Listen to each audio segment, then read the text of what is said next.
The National Revenue Fund basically is taxpayers' money, and to that extent the government has seen fit to use the money that it collects from taxes and some other sources of special sales of assets to fund SAA right now. In the broader scheme of things, 3 billion rand compared with total government spending of 1.5 trillion is not enormous. It's a 0.2% of that amount.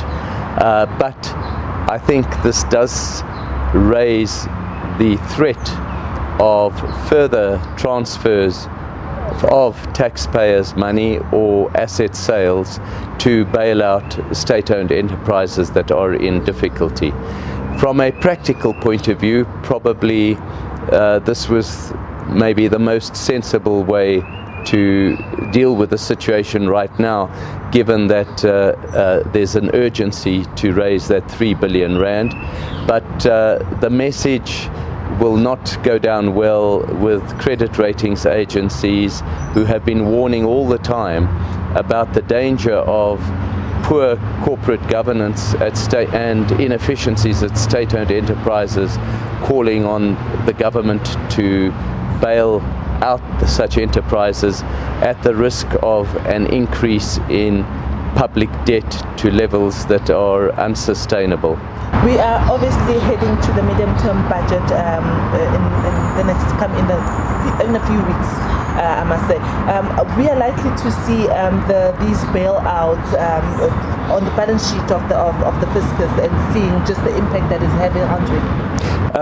Yes, with the medium-term budget policy statement due in a month's time, we will get to see what the impact of these latest bailouts, if one might call it, or loan advances on the part of Treasury will actually mean.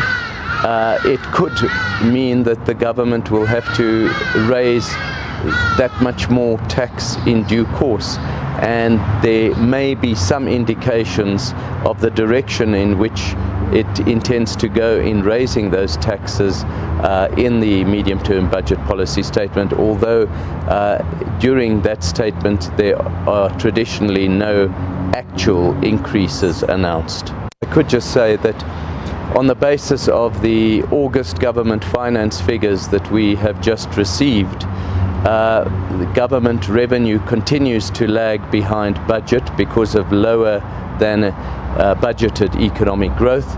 But on the positive side, the overall growth in government spending fell even more than the growth in revenue.